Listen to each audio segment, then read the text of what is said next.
30-year-old woman is under arrest tonight and charged with the violent home invasion in Valley Station. It happened late Friday night. The robbery put an 82-year-old woman in the hospital with serious head injuries. Jamara Curitan turned herself in to corrections about 2 this morning, according to Metro Police. She's charged with 3 separate robberies. WHAS11's Ian Hardwood and photojournalist Jessica Farley went back to the neighborhood in Valley Station where this happened. Today, they are talking with a woman who's relieved but still concerned. I mean, it's bad enough to do it to somebody who can defend themselves.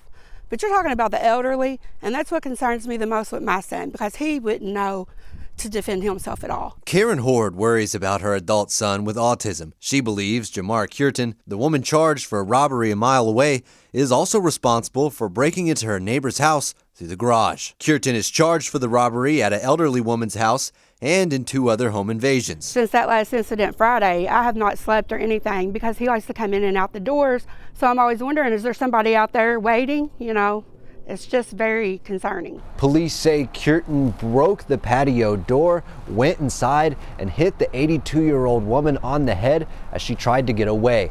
They worked the case over the weekend using anonymous tips from their tip line and doorbell cameras, which all the neighbors around here do seem to have. LMPD provided us pictures from cameras in the area, originally saying they were looking for a man. And we got a whole lot of tips, and they're good tips. If she had not turned herself in, we probably still would have made an arrest today. 3rd Division Major Donald Bachman praised detectives for their work on the case. Ultimately, an LMPD spokesman said images of the injuries led Curitan to confess, but Bachman still wants people to know the department needs their help. It's imperative to our success. I mean, the partnership with the community, it's how we're going to solve a lot of these cases. The 82-year-old who had her wallet, cash, and phone stolen is still in the hospital. With an arrest made, cameras are still turned to the streets, watching. We really do keep a watch on this neighborhood. In Valley Station, Ian Hardwood, WHAS 11 on your side. LMPD is telling us that Curitan acted alone. By the way, we did look at her address from that arrest citation and found that she lives just over 1 mile away from where the attack occurred. New today, the man charged with shooting into a crowd of protesters in 2020, killing a Louisville photographer, changed his plea to guilty. Stephen Lopez pleaded guilty to manslaughter, which was amended down from murder, and 22 counts of wanton endangerment. This case happened back in June of 2020 during the protests in Jefferson Square Park in downtown Louisville. Police said Lopez shoved a person, pulled a weapon from another man, and then shot that gun into the crowd. That shot hit and killed 27-year-old Tyler Girth, who was there photographing the protests. As part of the plea deal, the court recommended a sentence of 30 years. He will be back in court for his sentencing on February 13th. Girth's family released this statement today to us. While nothing will ever bring Tyler back, and we will never truly have justice for him being taken from us, it's an important step for Mr. Lopez to take responsibility for his actions and plead guilty to his crimes. Right now, Kentucky State Police need your help in finding 2 teenagers who escaped from the Mayfield Youth Development Center. KSP says 17-year-old Isaiah Settles and 16-year-old Parker Campbell escaped from the development center at about 8:30 on January 4th. Settles is described as a black male who is about 5'5" and 130 pounds. Campbell is a white male standing about 5'8" and 115 pounds. Police say if you see the 2 of them, do not approach them. Call police immediately. A Bullitt County mother accused of killing her 2 sons has new representation after a court hearing today. Police say Tiffany Lucas shot 9-year-old Jaden and 6-year-old Maurice inside their home November 8th. During early court hearings, detectives said Lucas called what she did a mistake and claimed she was manipulated into doing it and influenced by the internet. We spoke with the boys' family members this morning who said they will be at every hearing to make sure justice is served. Just to be there for Reese and his brother and just make sure that, like Bobby said, that she knows that we're here to support him and we've always been there for him. And she knows what she did, so she knows that we're going to be here and make sure that they get the justice that they deserve. Lucas is currently being held in a Bullitt County jail on a $2 million bond. The parking lot outside the Middletown Walmart is back open this afternoon after a man drove his car into the wine and spirits entrance and barricaded himself inside the building. It happened around 4:15 this morning. LMPD and Middletown police officers made contact with the man believed to be having a mental crisis, and that was confirmed by his family. They say he refused to leave the vehicle before putting it in reverse and making attempts to drive out.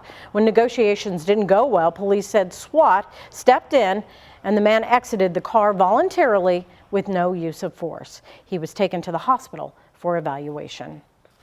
New today, LMPD made a big psychedelic drug bust, arresting 2 people and over 60 pounds of marijuana and mushrooms. It was a big one, and detectives from the Violent Crime Unit executed a search warrant and found thousands of dollars worth of drugs. Releasing these photographs, the search warrant was for a property on Stone Spring Way. That's just off Hurstbourne.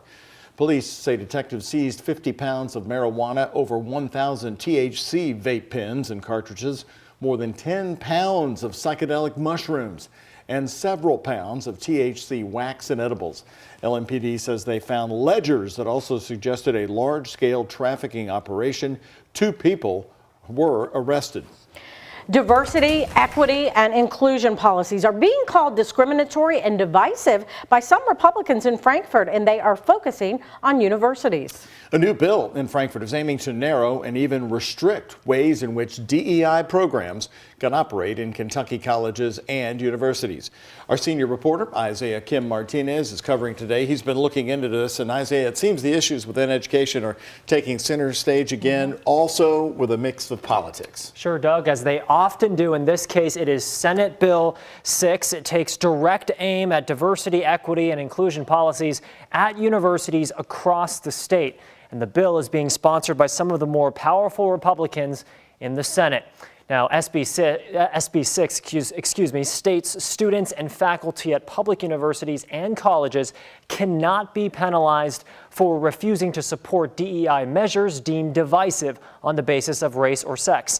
In a release, the bill's primary sponsor, Republican Senator Mike Wilson of Bowling Green, said, quote, "We've seen a trend in DEI policies in our public universities that attempt to divide instead of unite people in that microcosm of society," end quote. Wilson didn't mention a specific instance in the release itself. Now, we talked to Nikki Lanier, you just saw there, who runs a racial equity advisory firm here in Louisville. She worries about the precedent the bill would set, if passed, to move away from DEI. They are necessary doctrines for us to learn in order to maintain the competitive edge. It's a very dangerous presumption that we're making and assuming that the demise of DEI is somehow serving to the benefit of the American populace. Now, of course, this comes on the heels of the U.S. Supreme Court striking down affirmative action programs in college admissions. It's important to note here the bill itself wouldn't outlaw DEI measures by name.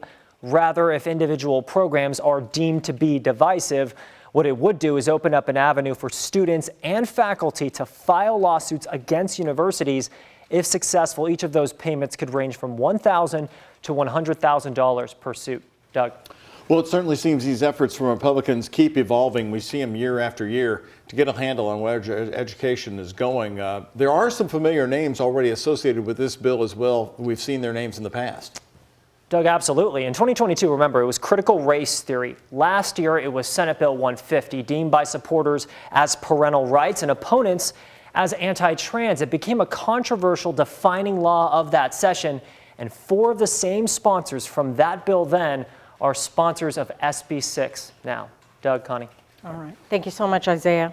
Well, the ACLU, along with other organizations, are helping nonviolent offenders resolve their arrests. Jefferson County Clerk David Nicholson hopes that this can clear cases with no fear of arrest. This will help people who can't make it to their court hearings because of childcare, transportation, or time off work. It will also ease outstanding cases for the court system. The ACLU and the community partners helped raise nearly $300,000 to help clear debts. Shamika Parrish-Wright is asking those who qualify to take advantage.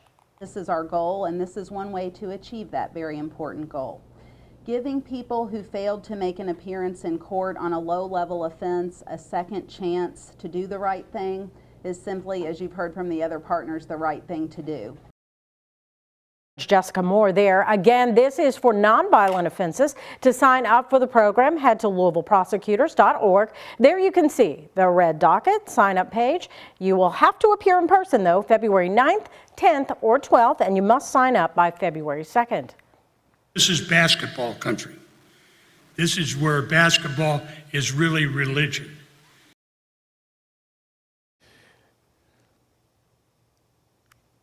Well, today we also learned about the death of the much beloved Jerry Jones, the beloved assistant basketball coach for the Louisville Cardinals under Coach Denny Crum. He died today. He was 89 years old.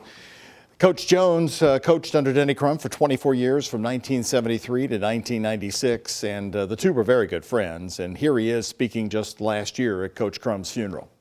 They say I knew Denny from out there when he got the job here. You know, I was fortunate enough, I stayed in contact with him and he asked me to come and be one of his assistant coaches. Jerry Jones was also the nicest man you'd ever meet and treated everyone with great kindness. It's why he had such loyalty with the fans. A Cardinal basketball legend, Jerry Jones, rest in peace at the age of 89.